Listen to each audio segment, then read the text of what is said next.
Recorded live from Hong Kong and Toronto. Let's go! This is the PR and Law Podcast. The PR and Law Podcast. Turn it up. With your hosts, Cam McMurchie and Ewan Christie. Welcome to episode 37 and the final episode of 2020 of the PR and Law Podcast. I'm your host, Cam McMurchie, along with Ewan Christie. Hello, Cam. Ewan's an employment lawyer and partner at Duntrune LLP in Toronto, Canada, and online at duntrune.law. I'm a PR guy based in Hong Kong and publisher of the Digital Bits PR and Communications newsletter at digitalbitspr.com. If you enjoy the podcast, please tell a friend, and you can follow us on social media, LinkedIn, Twitter, Instagram, and Facebook. And we're also on SoundCloud and YouTube if you'd like to subscribe to us that way. And most important of all, please sign up for our newsletter. You can get updates when new shows are published and other information at prlawpodcast.club. Ewan, Merry Christmas. Happy New Year. Are we at that stage? Yeah, Merry Christmas to you too. We're getting there. I can't believe this is the last show of the year, man. It's is it weird to say that this year has flown by? Is that kind of an odd thing to say? I've seen people talk about this and it feels like it has dragged on one level, but then it feels like it's flown by on another level. Like I was thinking the last time I watched, sports, for instance, was so many months ago. It just seems like eons ago. But at the same time, yeah, it did go quickly. Yeah, it really did. Well, Cam, tomorrow is the winter solstice here in the Northern Hemisphere. It is, of course, the darkest of days. And then every day after that is going to get just a little bit brighter. So hopefully, not just literally, maybe metaphorically, figuratively, hopefully all of the ways it gets a little bit brighter. Yeah. The winter solstice is a big holiday in China. Hey, it's right up there. I mean, a lot of people are going to be off work early tomorrow to be with their families and celebrate. So it's a big event on the Chinese calendar. Right. Well, yeah. And I guess you guys are still allowed to be with your families there and celebrate, right? There are any restrictions precluding you from doing that? I mean, in mainland China, so I have a couple of colleagues that went up to China just in the last couple of months. I mean, they're not even wearing masks there. Like, it is back to normal, like complete normal. People are flying around the country and taking trains and having huge parties with no masks on. Like, they've really managed to contain it. Although, sort of breaking news, I guess, today, 4 cases were found in Beijing. And that's a big deal because China's had none for quite a long time. And so, I mean, the way the Communist Party handles this sort of thing is they'll probably basically put everyone in that neighborhood under house arrest, basically, and then that'll solve the problem. Right, of course. Well, we're more or less under, I wouldn't say maybe house arrest is a strong term, but yeah, obviously still full lockdown here, and we're supposed to just have Christmas with those within our own 4 walls. And actually it's going to be kind of nice, I think, maybe, at least in as much as I can't recall a Christmas where I've just stuck around in my house with my immediate family. And, that might actually be kind of a nice mellow change, if that makes any sense. Yeah, I hear you. Like, I just took 2 weeks off work. So, I mean, I'm going to go back now on January 4th, and I'm kind of looking forward to it for the same reason. Like, normally, I mean, obviously I'd rather be among more people and back in Canada and things like that. But at the same time, this is going to be okay. I think it's going to be some actual downtime for a change. So it's going to be a very unique Christmas. Continue the debate with us on social media. Join us on LinkedIn, Facebook, Twitter, and Instagram at PR Law Podcast. All one word, PRLAW Podcast. Send us your questions now by email to askus@prlawpodcast.com. That's all one word, askus@prlawpodcast.com, or on social media with the hashtag PRLawPod. That's hashtag PRLAWPOD. Well, Cameron, we've got a special guest today. All right. I figured for the last show of the year, bring somebody on, and I wanted to bring on the mastermind, Cam. Wow, that's some title.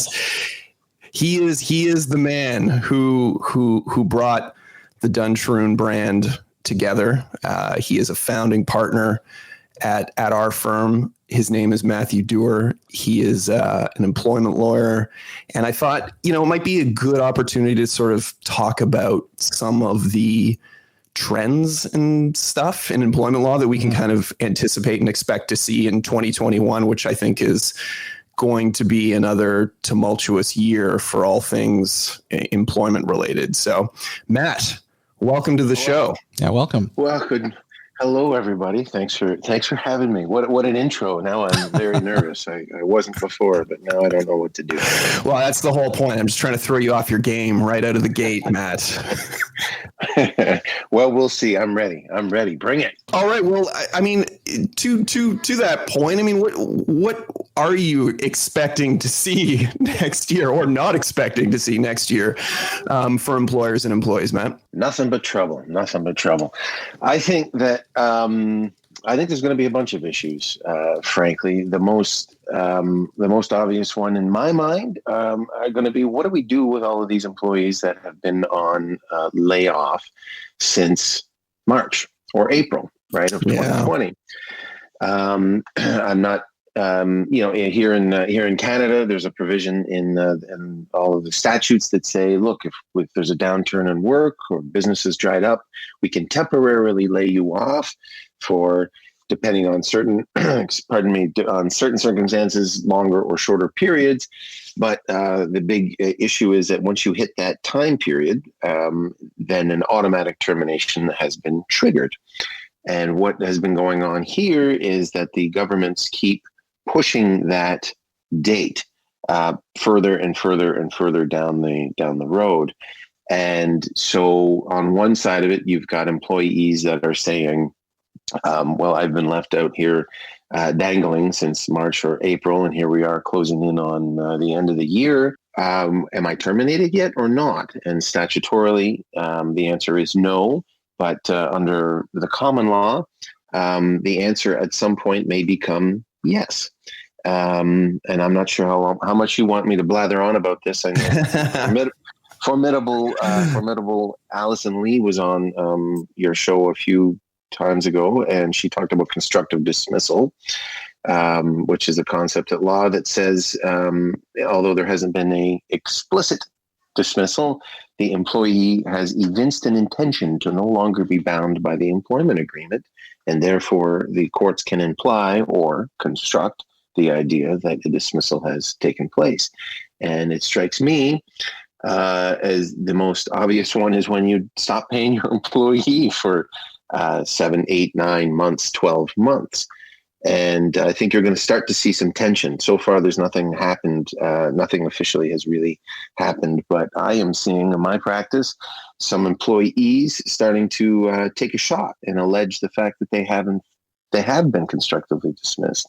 And I think the court is going to be faced with the difficult problem of balancing the realistic, or I should say the facts on the ground, that here we've got an employee who hasn't worked and therefore hasn't been paid for months and months and months, and kicking the employer down while they're down, because they too have not been making any money. So I think you're going to see more of those. That's the big one. And those are going to start creeping up more and more. Yeah, it's going to be, I mean, Cam, and just to give some further context, here in Ontario, the government literally just announced on the 17th that they're extending the period for which employers can temporarily lay off their employees without having to pay them until July 3rd of next year. So, I mean, in terms of a total timeline, we're now up to 18 months that an employer can temporarily lay off their employees. So, I mean, that's pretty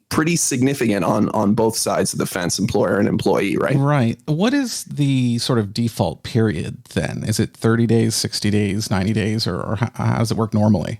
In Ontario, you've got there's a 13-week period. And so you lay them off and off they go, and you don't have to give them anything other than formal notice that they're being laid off, of course. Or you can lay them off for up to 35 weeks as long as you continue their benefits. And there's a little bit of tension within there too, because most insurance companies won't allow you to carry on benefits for 35 weeks. They usually top out at 26. But in any event, statutorily, once you hit that 35 week mark, you have, whether you intended to or otherwise, you've terminated the employee. But as Ewan points out, the date on which that clock starts ticking, because the clock has been suspended. Mm-hmm. And so now the clock starts ticking on July 3rd, meaning 13 weeks from July 3rd or 35 weeks from July 3rd. Wow. Before a statutory. So it's at some point, again, I think we're going to start seeing this tension, because right now I don't think the courts have been willing to entertain it, simply because we're really dealing with what you might call a frustration of contract argument. And that means it's nobody's fault. The contract just, nobody can perform it. And so no one is to blame. It just is frustrated, and that's the end of the decision. Now, at some point, 18, 24 months without work, I don't know. That's if a long the courts time. are going to start entertaining these. Yeah. Right. So what are the employees doing now if they've been sort of temporarily laid off because of the pandemic? Are they receiving any funds from their employer, or is any of that sort of offset with government programs, or what's the status of that? Well, I think they're probably starting podcasts, really, just to use up all of their time. They're not going to get any money doing that. Yeah. Right now, there are a ton of government programs in place. There's always been a bit of a social safety net where you could collect employment insurance benefits. And they're not much, to be fair, but it's better than nothing. And Ottawa has turned on the spigots, and the money is flowing. So there's different programs, whether you're an employer, so you can get wage subsidies, you can get rent subsidies.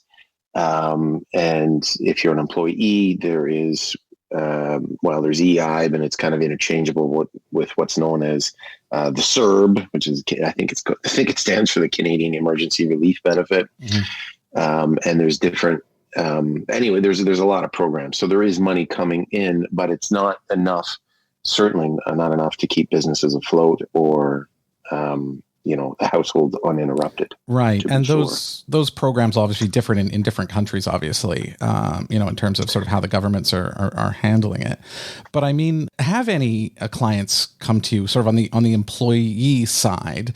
And if they came to you and they said, look, I've been laid off now since March or April, and they want to now do something about it. Is there anything that they can do, or what would you kind of advise? And I realize I'm putting you kind of on the spot, but just wondering how this would work.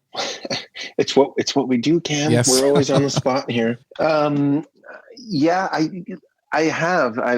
And the last employees that I spoke with about this, at that time anyway, I said, there's really not much you can do. We can take a shot if you want. We can fire off a demand letter to the employer and see if they take the bait. And some might, in a lot of ways, if they don't have employment counsel to tell them otherwise. And they might panic and say, "Oh, I think maybe I've terminated you here. Can we make a deal?"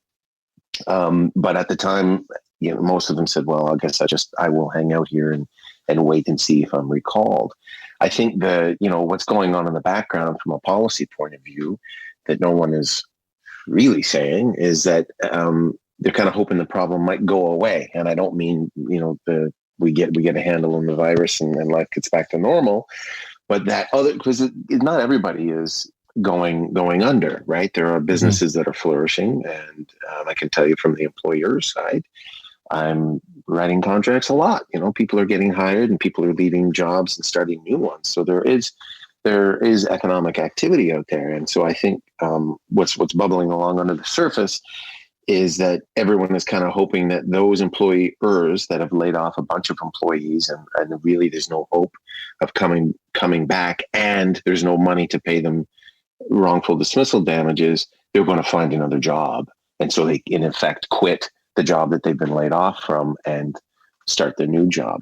No one's saying that explicitly, but I think that's kind of what the government is hoping, if they can just drag this on long enough, because, that's the other, here's another trend. Here's a nice segue that I just set up for myself, which was I think you're going to see some mental health issues. I think we're already seeing mental health issues, but putting aside the stress of having no money come in and putting aside and there, and all the problems and stresses that flow therefrom, people get bored, right? The work is a fundamental aspect of life. The courts acknowledge it all the time. And I can tell you that, when somebody loses a job and comes to see me, they're shattered. It's akin to a divorce or death, really. I often draw the parallel. They've got to go through those 5 stages of grief, before we can actually get some work done.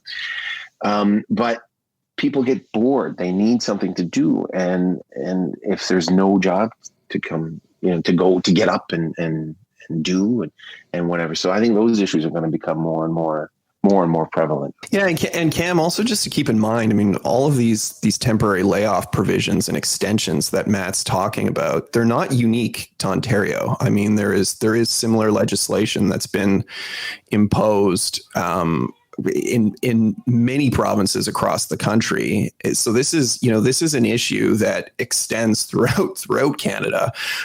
We're seeing somewhat comparable issues in the United States in a number of jurisdictions as well, right? Where employers are effectively telling their employees, look, sorry, we're not going to fire you per se, but we can't have you coming to work and we can't pay you right now. Hopefully things change soon, but we don't know. It's just entirely up in the air. And to Matt's point, yeah, from a mental health perspective, it's always those issues of uncertainty that you really, really see making that and leaving that psychological scar and that cycle, having that psychological impact where you don't know, right? If somebody says definitively, hey, we need to lay you off for 10 weeks, 13 weeks, at least you have some sort of timeline that you can kind of mentally wrap your head around. But, what we're seeing is the governments they just keep extending the period for which employees can continue to be off work. And we don't know what the end game is there. Again, in Ontario right now, the deadline is July 3rd, but I think this is the second time they've extended it now. Hopefully the vaccines are circulating throughout Canada and most people have been inoculated by that point, but maybe not. Maybe that period needs to be extended yet again. And we just don't know what the implications of that are going to be. Yeah. We've been saying for a while how the impact of the pandemic, we haven't even begun to see sort of what the consequences of that will be. And you both mentioned mental health. I think that's obviously a huge one, but the economy itself is sort of undergoing profound change at the same time. There's a lot going on. And also, people who have lost loved ones and couldn't visit them in the hospital or couldn't have a funeral, all of that sort of stuff is kind of tied into that. But I think you're right on the uncertainty part as well. I think people do struggle with any kind of uncertainty, really. And if it's your livelihood and your salary, it's an even bigger deal.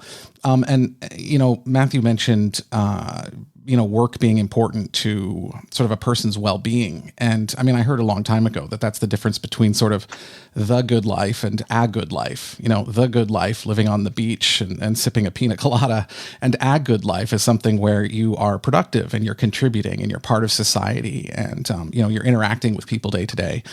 And I think that's often forgot how important that can be. But I did have kind of a specific question too, which is, if you're Matt can answer it. If you're an employee and you are told by your manager that you're being temporarily laid off because of the pandemic, and it goes whatever, 6 months, 8 months, whatever it might be, and they're still saying you got to wait. I know you mentioned that the employee could quit and then just move on, but is there no recourse from the management? Because in a way they are kind of mistreating you. Like in a non-pandemic period, you can't really do that, right? You have to be compensated or something for that. So how does that work in this situation? Well, I think that speaks to the tension that's happening and building right now, and where the courts are going to have to, as they say, balance the outcome of this and understand everybody's rights.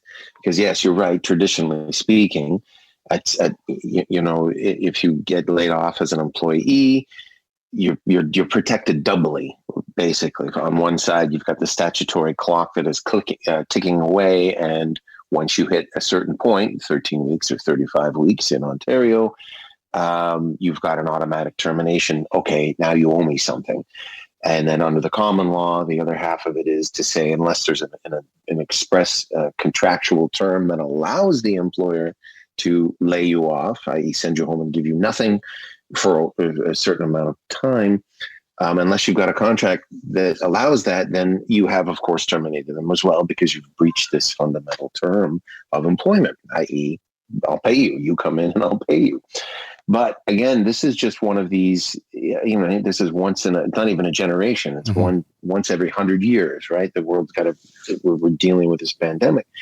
And so I think it's, economically, it's too risky to start holding employers to account. Now, to be sure, there are employers out there that are abusing this and using this as a great opportunity to stick it to employees and maybe particularly ones that they don't even like, to be sure.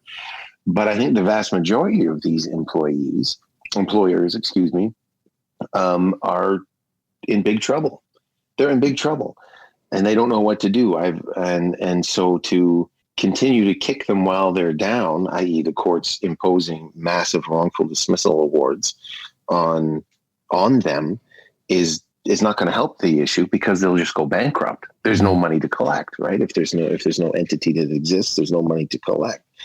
And so, I think that's why I opened up with, and this is probably going to be the biggest trend next year, because I'm not entirely sure. The courts have to be fair. They have to be just. But what you learn in law school, and Ewan can back me up on this, is that business efficacy seems to be paramount. What is the best way to keep the money going around? And forcing employers into bankruptcy is not the way to do it, but it has to be balanced against some sense of justice. Where you mean I've dedicated 15 years of my life, and the virus hits, and now I get nothing. So it's going to be it'll be interesting, because right now I don't think, as it stands today, if you decided to bring a constructive dismissal suit, and we'll see, because I've been threatened with 2 in the last week. Not personally, I hasten to add, but on behalf of my clients.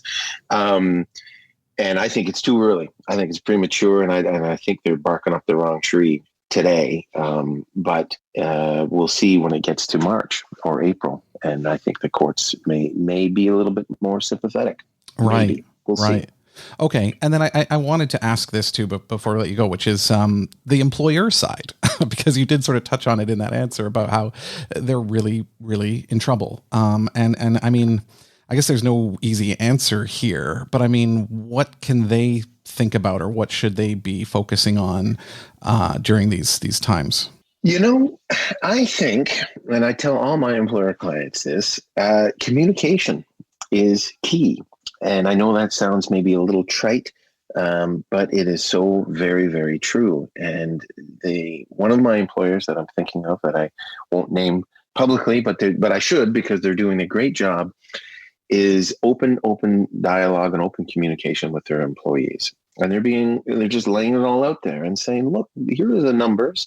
Here are the hard facts on the ground. You've got 2 choices here right now. Choice number 1 is to go on layoff. We can lay you off. You can go and collect whatever government programs are available to you. And if and when we can call you back, we will do so. Or you can take a pay cut. And if you agree to that pay cut, fantastic. Then we're going to keep you on as best we can. And we're in this together. And I know, again, that too is a trite phrase more than any of these days, but it's true. And as a result, the employees don't feel as though it's big bad management trying to keep all the money and stick it to the little guy. They feel like they're part of the team, and these companies, I should say, are making a go of it. And they're also promising potential bonuses in the future. We'll make it up to you if we can get back on our feet.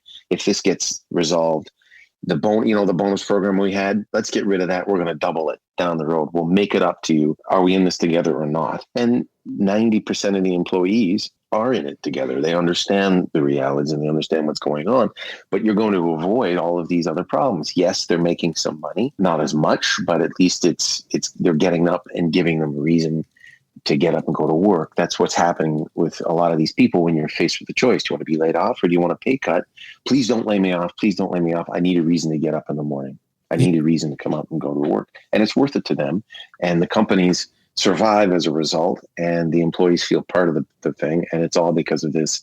Let's lay it all out. Let's communicate. Let's work. Let's see if we can come up with a creative solution. That is so true, because that would be the same advice on the communication side, which is, people are reasonable, like people just want to feel like they're being leveled with and that they're being given, honest and truthful information, and they're being respected sort of in this process. And that can go so far. It doesn't cost any money to do that either.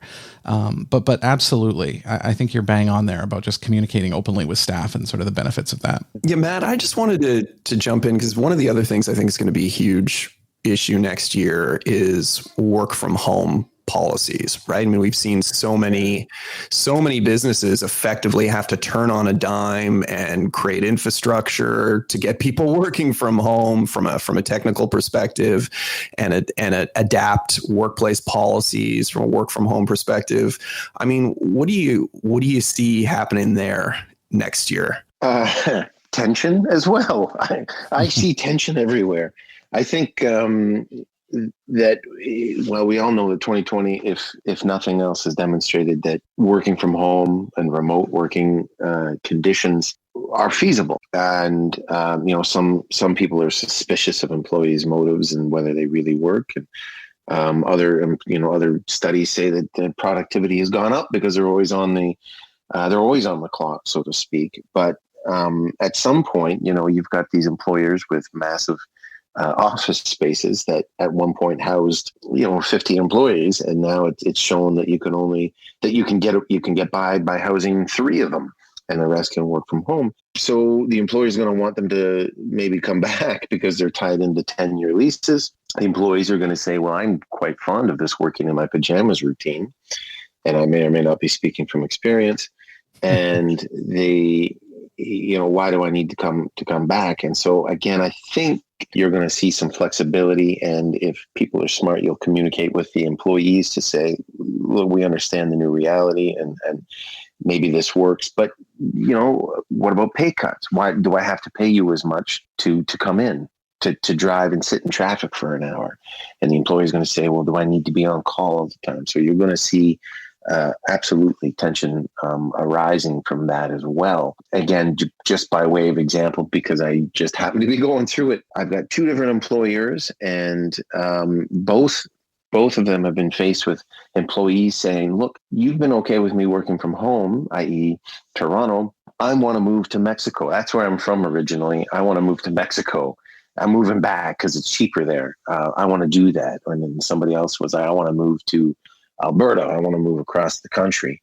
And both of those employers are not allowing that and don't want it to happen because what if you're recalled? What if we need you to come back in? You need to be available all the time. But there's already this tension. So they're starting to, the lawyers have not yet got involved, at least, openly involved. But there's, like I say, there's that trouble. There's a tension brewing as to expectations. People get expectations very quickly. Get used to the new thing. So I think you're right. Right. So to sum up, all roses and sunshine in 2021 from an employment law perspective. Absolutely, there's nothing to worry about. Just kick back and just put it on autopilot. You guys are going to make a lot of money next year. Well, Cam, to be fair, as one of my clients darkly noted, that billing is easy. Collecting is an entirely different matter. So. Well said. Matt, thanks so much for stopping by and joining us. It's been great chatting with you. Yeah, thanks for having me, guys. Thanks, Matt. Show your support to the PR and Law podcast by making a one-time donation or setting up a subscription with us on Patreon. Every little bit helps us keep the lights on and bring the show to you each week. If you'd like to chip in, please visit prandlawpodcast.com. That's prandlawpodcast.com. Click support the show. Thanks for helping us out. We have been very lucky with guests this year, Ewan.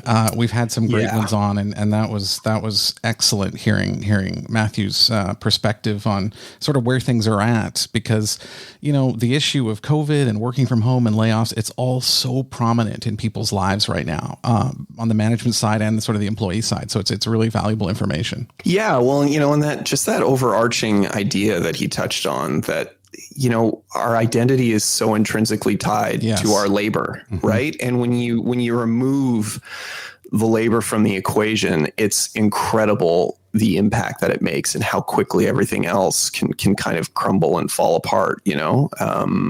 Roses and sunshine in 2021. Yeah, it's going to be a tough year.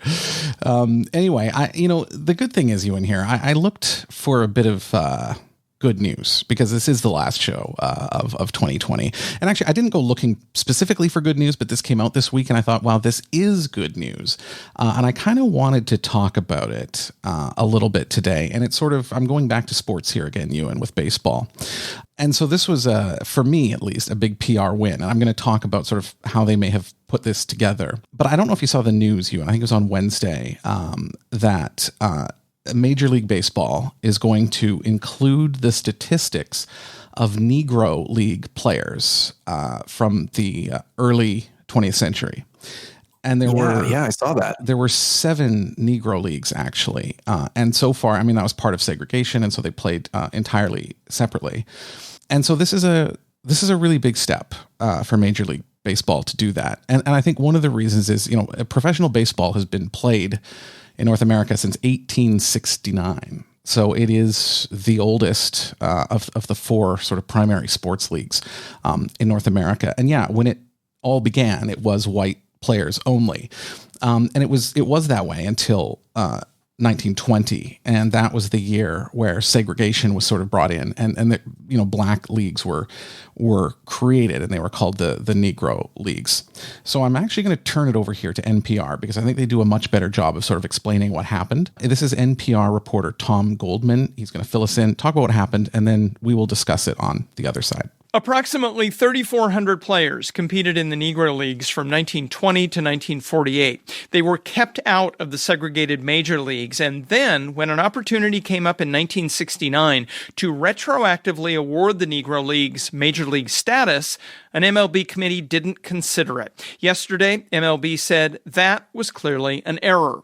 Larry Lester is a Negro Leagues historian. Speaking on All Things Considered, he acknowledged MLB correcting what it calls an error and longtime oversight is in fact correcting racism. My initial impression was, why did it take so long? But I think the country is ready for a change, and now we have this social reparation with the Negro Leagues. 96-year-old Bill Greason is one of a handful of Negro Leaguers still alive. When I reached the former pitcher at his home in Birmingham, Alabama, he was watching TV news but hadn't heard the news that involved him. Major League Baseball is saying that this is long overdue recognition for the Negro Leagues. What do you think about that? Well, it would be better if they would send a check. Greason, a Baptist minister for the past 50 years, says baseball's decision is good, but, he says, there are only a few of us left. He has good memories of the 2 seasons in the late 1940s when he played for the Birmingham Black Barons. The focus, he says, was on what they had, not what they didn't. We were together. We had good attendances at the ball games, and we tried to help each other. And long before yesterday's recognition, Greason and his fellow Negro Leaguers knew they were major league caliber. Oh, sure, I did. I had what was necessary to be a good pitcher, and I had the stuff to go with it, including a tough curveball and 93-mile-an-hour fastball. It may not be good enough for him to crack the record books, but others will. MLB is launching a review of how Negro League stats will affect the game's records. Stars long gone, like Josh Gibson, Cool Papa Bell, and others, will soon be measured alongside baseball's great white players. Rightly? Finally. Tom Goldman, NPR News. Now, it's interesting to note that there was that review in 1969. So at that time, baseball formed what was called a Special Committee on Baseball Records to specifically look at this problem, and it identified 6 professional leagues going back to 1876. And I'm not going to name them all here, but there's 6 of them, including the American and National Leagues like we have today. But left off all 7 of the Negro Leagues. And that's actually what baseball is now trying to fix. It's this review that left them off and sort of a reconsideration of this process. And I know you heard the news this week, which you mentioned. I mean, how did it land with you in terms of the messaging around it? Well, I mean, look, I think it's great. I think it's long overdue. And I think it's fantastic for the MLB brand, right? And of course, they've been plagued with all kinds of issues around this. I mean, you look at the Atlanta Braves, the Cleveland Indians. I think this is probably consistent with that same sort of brand messaging of getting on point and trying to be a little more inclusive than what the league historically has been. When you look at it, it sort of looks like it's an easy choice. Like this is just an easy win for Major League Baseball. But actually, I don't think it was, because I think this is kind of interesting how this came about. So first of all, the Negro League stopped playing in 1948. I mean, so we're talking 72 years that this has been outstanding. So it's not like it was natural that it was going to be fixed, in December of 2020. I mean, this has been around a very long time. So why now? Why do it right now? And then the second point, it's been a particularly noteworthy year for racial injustice, racial issues. We've talked about it on this show, the deaths of Breonna Taylor and George Floyd, the shooting of Jacob Blake in Kenosha. I mean, there's all kinds of incidents this year that led to protests, violence, looting. I mean, all kinds of problems. And a president, who played up the racial and sort of divisive issues. And so against that backdrop, it is kind of a divisive time to sort of drop some news like this. But I think the rollout was extremely well done. And I have to say, it actually started with a tweet by MLB Commissioner Bob Manfred. And, I've been saying this to clients and companies that I've worked with, putting a nicely designed quote on a graphic and sending it out on social media is very effective. It looks nice and it's so easy and it can be shared so quickly that's a good way to do it. And we talked in the last show about how blogs are more effective than press releases. I think this is along those same lines. Such a good example. So that quote was sent on social, and here's what the quote was. Quote, "All of us who love baseball have long known that the Negro Leagues produced many of our game's finest players, innovations, and triumphs against the backdrop of injustice. We are now grateful to count the players of the Negro Leagues where they belong, as major leaguers within the official historical record." Period. Very simple, 2 sentences. And it went on Twitter and it basically exploded. It was shared everywhere. Wow. So yeah, I mean, again, nice and pithy, like you talked about last week, Cam. The ability to sort of circulate that and disseminate that message is obviously going to be infinitely easier with such a short, manageable, digestible piece than some long form press release, right? Yes, it's very concise. And they were trying to head off some conflict here. And it's in that first sentence where he says, "All of us who love baseball have long known that the Negro Leagues produced many of our game's greatest players." So it's trying to head off some opposition right in that first line. Whereas if you dispute this or if you have a problem with this, then you're not one who loves baseball or who knows baseball. Very, very, very subtle messaging. But I thought it was quite smart that went in there as well. So the second one, the timing. So I talked about this a little bit. The Negro Leagues began in 1920. Well, it's 2020, so that obviously makes sense. I mean, it's 100 years since the start. But also because I mentioned, the racial unrest this year. So it's topical in a positive way. But also, there's no baseball playing right now. In fact, there's no NBA, there's no NHL, there's no MLS. Everything is shut down. And the NFL doesn't play midweek traditionally. And this came out on a Wednesday. So baseball was able to keep all of the attention to itself. So the timing was quite smart on that perspective as well. And then, lastly, Ewan, they did do a press release, and this plays into exactly what I said last week. I mean, it's not cited anywhere really, but it is on their website. It is lengthy, so they were prepared. And then there's a video section of the Major League Baseball website where they had material ready to go. So including an interview with Sean Gibson, who's the great grandson of Hall of Famer Josh Gibson. So they had clearly gone out, done these interviews, prepared the material, and then rolled it out in a coordinated way. And that's really effective. And, I've worked in teams where we've done something similar. And, sometimes you can plan a coordination rollout over many days, which we also do. And that's also what sort of the Major League Baseball Association has done as well. So there's actually 4 videos there, talking about the significance of this. And I thought overall, it's an important issue, obviously, that we've dealt with in 2020. And it was just really a well-planned campaign, and it was a well-executed rollout. Cam, I want to ask you because, you talk about that coordinated rollout, right? You start with a simple tweet, and then it kind of rolls from there. How do you, when you're sort of advising business, how do you determine how best to sort of coordinate that rollout from the business's perspective and the best way to go about doing it? Okay, so the first question is who are you talking to? That's always the first question. Like, are you a B2B company? Are you a fintech? Do you target, teenagers or retirees? Which countries? All of this sort of stuff plays into it because you want to go where your primary audience is. And Twitter is really popular for sports fans. Actually, it's great for sports. So that made a lot of sense for Major League Baseball. But, if it's a different company, there might be a different kind of rollout for this. But I do think in general, we call them quote cards. They're really effective. And we use them a lot at the stock exchange. We've used them a little bit, in my current role. And I think they're so easy to do. I mean, here's a tip. If you go to canva.com, canva.com, I'm sure some of our comms listeners will already be familiar with it. But it's basically a website that will give you hundreds of thousands of templates for these kinds of quotes or messages.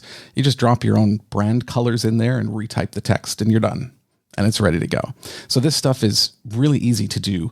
But, if baseball hadn't done that, what would it have been? Like a link to a press release? Very unlikely people are going to click a link and read through a long, formally scripted press release. So, I actually don't think this is like a nice to have or a cool new thing. It was the basis of the entire campaign. I mean, it was built around that, the quote card that was shared on social. So it is that important. And I think it makes that big of a difference. Right. And I guess that's probably one of the easiest ways to control the narrative as well, right? You keep the message really, really short and pithy. It makes it very, very difficult for, any sort of contrarian perspectives to manipulate the message, right? Yeah. And it also makes it easy for reporters to cite. Now, reporters would look at news releases. I mean, they're obviously going to do that because they need that information. But having the quote so succinct like that and separate, it does make it just that much easier for people to mention or write about or reshare or to put into a story. Oftentimes now journalists, I'm sure you've seen this, they'll embed a tweet inside of their story so you can actually see it there. And again, that's just that's positive for Major League Baseball, when news organizations do that.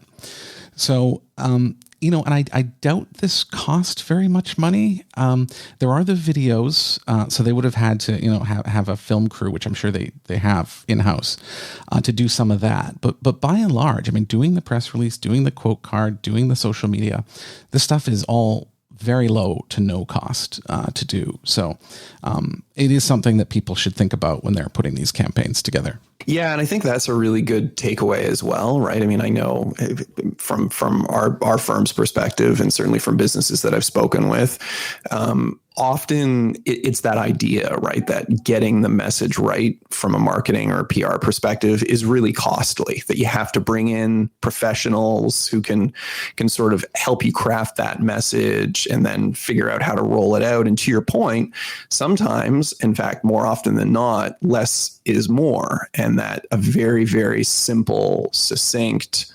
message can get you and gain a lot more traction than something that might be a little more involved and complicated. Yes. And I'm going to pull back the curtain a little bit, but I mean, when we publish articles or blog posts to the website, our baseline is 3 days worth of multimedia content to support that piece of content.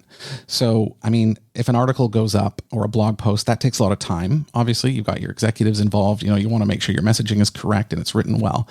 So you don't just want to post it on the website and then it just doesn't, no one goes to see it.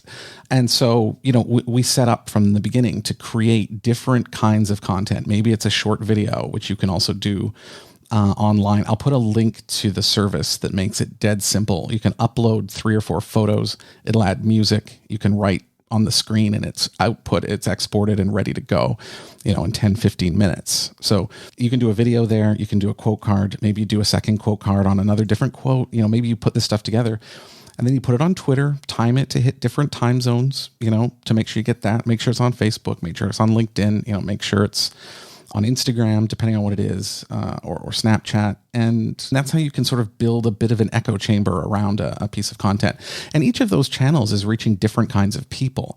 So you may not need to use them all. For instance, if you're dropping a new album, you'd for sure want to be figuring out, what to do with TikTok on something like that. So, I mean, these are the considerations that would go into it. Got it. Okay. Very cool.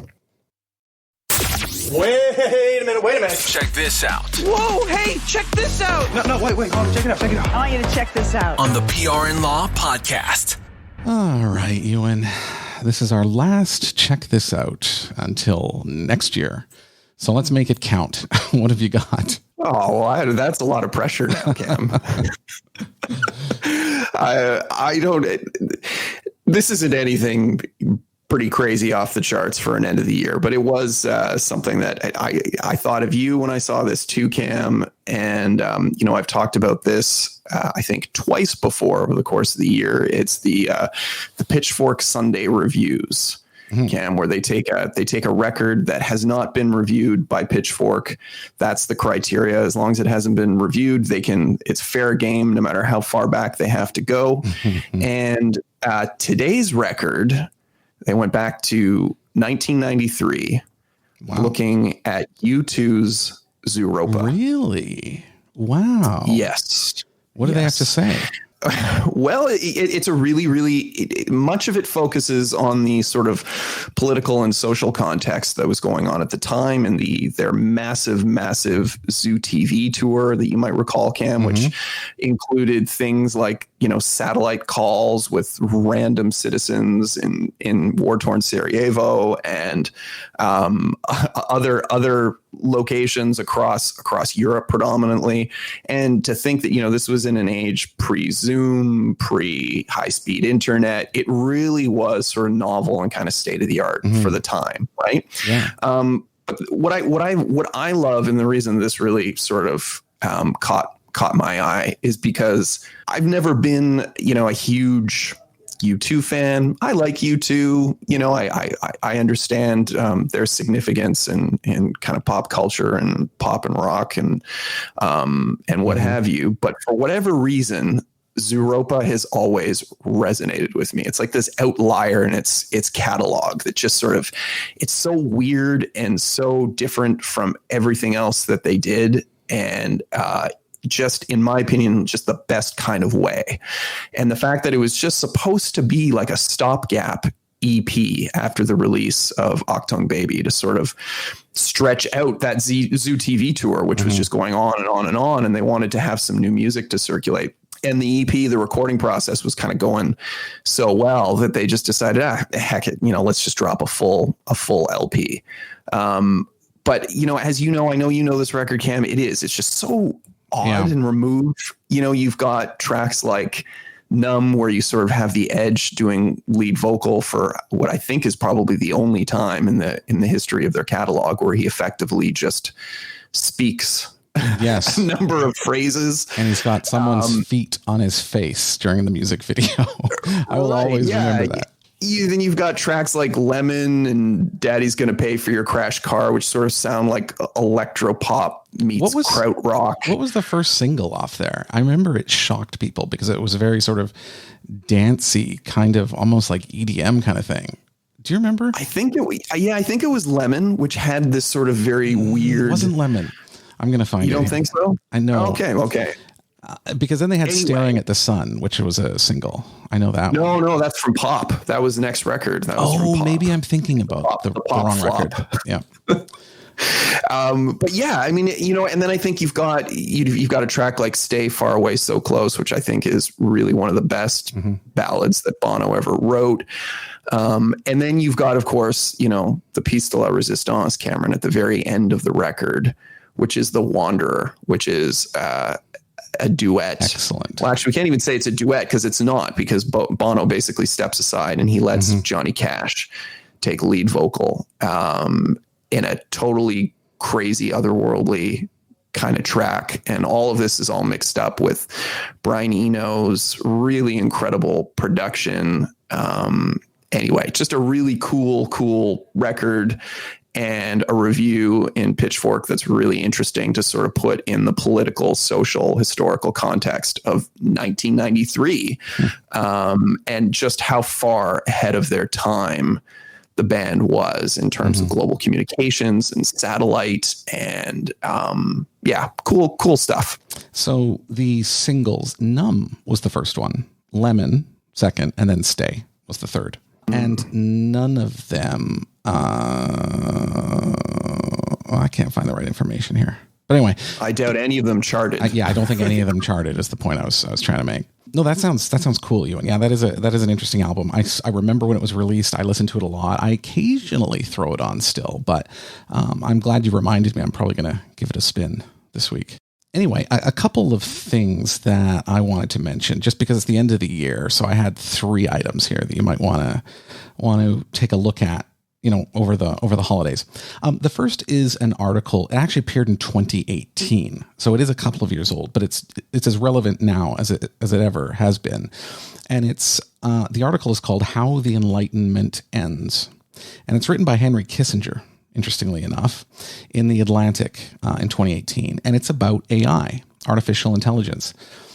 And it really breaks down in a clear way sort of how artificial intelligence works and what might be the consequences of the fallout or the challenges or the benefits from that. And, I think for a lot of people, AI is something a little bit esoteric, a little bit sort of outside of their realm. And it sounds confusing, but it's going to be a really big, it's going to have a very big impact on people's lives in the years ahead. So that's one for sure. The second one is about Britney Spears. And so anyway, we're going from transitioning. So let's put this in context. We went U2, Henry Kissinger, Britney Spears. We're really running the gamut here. This is good. And my last one's going to be even more off the mark. But anyway, this interested me because it's about conspiracy theories. And I don't know what it is about America these days and their conspiracy theories. But anyway, it's an article that was just published in Vanity Fair, and it's called The Oracle of Brit. And basically, in 2008, if you recall, Ewan, you big Britney Spears fan, she had a bit of a meltdown, and she shaved her head, and there was all this sort of stuff that happened. And I do kind of remember all of that taking place in the background. But anyway, at that time, her father she entered into a conservatorship, and her father basically was in charge of her finances and all sorts of other things. And he's still in charge. And she's obviously now, in her late 30s. But there's been, I guess, among her fandom, a feeling that she is trapped. They're looking at her Instagram photos and they're, deciphering messages that she's seeking help and want someone to help her. And they've put together, a number of little bits of information to sort of confirm this conspiracy theory in their heads. I think it's interesting because it reminds me so much of the QAnon conspiracy. That's exactly what I was going to say. This sounds like an extension of QAnon. Yeah. And at the same time, when you look through it, there are probably legitimate issues here. It's just you have to take quite a big logical leap to make the same conclusion. But articles in Vanity Fair are always well done, and so this is an interesting one if you want to sit down and sort of get immersed in something bizarre. And then the last one, Ewan, I watched the movie Hillbilly Elegy. And I don't know if you read the book. I did read the book a couple of years ago, and it's one of the books that I think about fairly often, actually. It had quite an impact on me. Are you familiar with the story? I'm not. And I guess I don't want to jump ahead and steal your thunder here. But I mean, I have read some pretty scathing reviews about the film, about how it's sort of, like white progressive liberals trying to depict sort of the conservative Deep South in a somewhat sanctimonious way, or at least one review that I read was incredibly scathing along those lines. I don't know if that's where you're going. I think that's fair, but I also think, as is usually the case, the book is much better than the movie. I think the movie's okay. Yeah, if you're looking for that sort of political angle, you may find that. In fact, I think you will find that. But by and large, despite its faults, there's still a message in there. And I think, when we talk about class divisions, it sounds, like we sort of generalize it into classes or income brackets, but there's the huge social component. And I mean, in the book, he talks about some of the experiences of his childhood and how he was not prepared at all for going to Yale. And I mean, there's one sort of anecdote from the book where, he had to go to, because he's a lawyer, and so he had to go to one of those sort of large dinners with, a lot of partners at firms because they want to get articling, they want to get in there. And, he was asked, do you want still or sparkling? And he sort of made a joke and said, what is sparkling? Is this just like a fancy way for term for wine or something? Because he'd never been offered it before. And so this sort of tells you his background and sort of the things he's had to overcome. And I definitely would get the book. But if someone doesn't read or they don't want to go through the trouble, I still recommend watching the movie. Okay. All right. Well, perhaps I'll probably just go to the book too, actually. Yeah, go to the book. And, it is much better. And I will say, all of the things that Ewan and I have talked about today, as always, will be in the show notes. So click through if you want to link to any of these things and we can share it with you. Ewan, any thoughts as we wrap up year one? This has been a lot of fun. As we've talked about before, we sort of threw this show together in April. We didn't really know what it was going to look like or where it was going to go. And I think anybody who's followed us from week one till now would probably could probably say the same. But this has just been a blast. I'm really looking forward to where we can take the show in the new year. And I just want to wish everybody a very, very happy and safe holiday, a very, very happy new year, and really looking forward to chatting with you in the new year, Cam. Yeah. And, Ewan mentioned on this episode about how Christmas this year is going to be mostly just immediate family. And so that means that Ewan and I will have some time to talk about the future of this podcast, which I'm looking forward to do. And I think, we've already shared some interesting ideas internally. We're definitely very committed to continuing this in 2021. And, we want to make it a lot better. And so if you have ideas or if you want to take part or suggestions or complaints or whatever it might be, please reach out to us because, we're really open to those ideas and that feedback as we prepare for next year. So, amen. Yes, Ewan, very Merry Christmas to you and your family and Happy New Year and all of that sort of good stuff. And also for our audience, thank you so much for sticking with us this year. It really was a blast. We're having a lot of fun doing this. And yeah, we do want to make it even better for you next year. All right. That wraps up episode number 37 and the final of 2020. 2020. Thank you so much for joining us, not just today, but all year. And don't miss a show next year. You can subscribe in your podcast app of choice, or you can subscribe to our YouTube or SoundCloud channels. And you can also follow us on social media, Facebook, Instagram, Twitter, and LinkedIn, and the newsletter at prlawpodcast.club. So for you and Christy, this is Cam McMurtry. Happy holidays and light it up.